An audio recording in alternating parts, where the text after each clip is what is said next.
Welcome to Cascadia. For many of you, the name may strike up images of tall trees and taller mountains, mighty rivers and mightier animals. Right now, it means terrible wildfires and an infestation of moths. Here in Vancouver, it means 6 months of darkness and rain, which literally started today, the first day of fall. But that leaves plenty of time for board games. And now we have one more reason to think of board games. Presenting Cascadia, published by Flat Out Games and designed by Randy Flynn. Cascadia celebrates the diversity of the Pacific Northwest's habitats and wildlife with beautiful colours and art illustrated by Beth Sobel. Easy as pie to learn and teach, this intuitive little puzzle hides many layers of strategic depth to savour.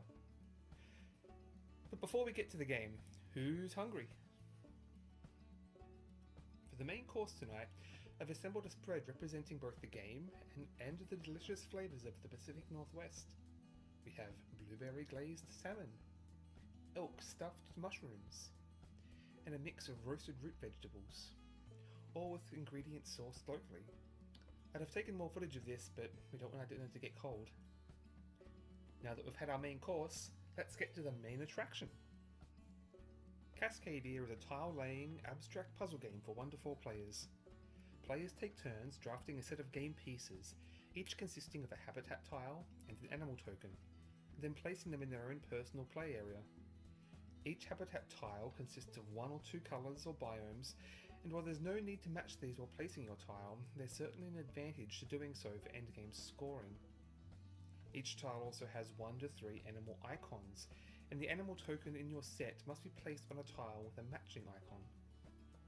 Now, I won't be going into too much details in the rules here, since there are plenty of other channels that do a great job of focusing on that aspect of games, but to be honest, there isn't much more to know here. The rules for this game are intuitive to both learn and teach. You should easily be able to set up the game and teach it in under 5 minutes. And once you get going, you should be able to breeze through a full game in half an hour to 45 minutes. But don't let the ease of play fool you. There's several layers of strategy to consider here. Each animal is a different system for scoring points, from forming isolated pairs of bears to lining up contiguous runs of salmon.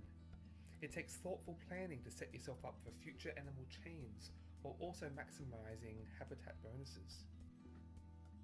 There are also several variations on the scoring cards, with a range of complexities that you can randomise each game or customise based on the level of challenge you'd like. The final version of the game will also include simpler family variants to further broaden the accessibility of the game.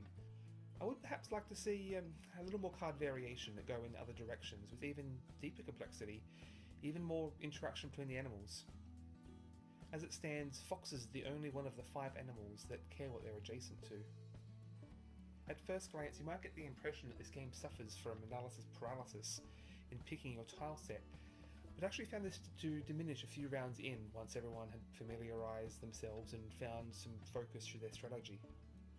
The board's state of options to choose from also changes so slowly throughout people's turns that you can easily consider your options.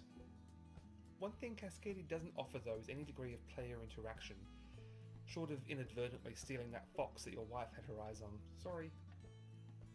That may be a deal breaker for some, but I find it actually suits the calm, introspective nature of the game. Unlike the real wilderness of Cascadia, there's very little to punish you here, just an engaging contemplation on the beauty of nature.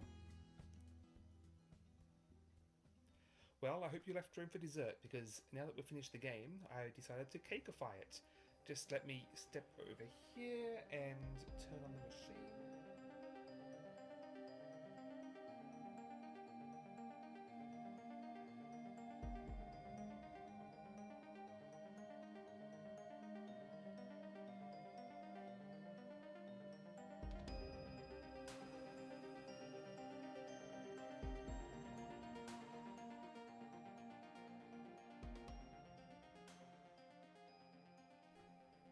And there you have it, a fulfilling dinner and game.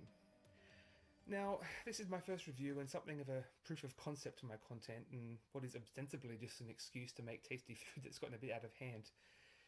So I'd love to hear any of your thoughts and suggestions for what you'd like to see in the future, and I hope this was some food for thought.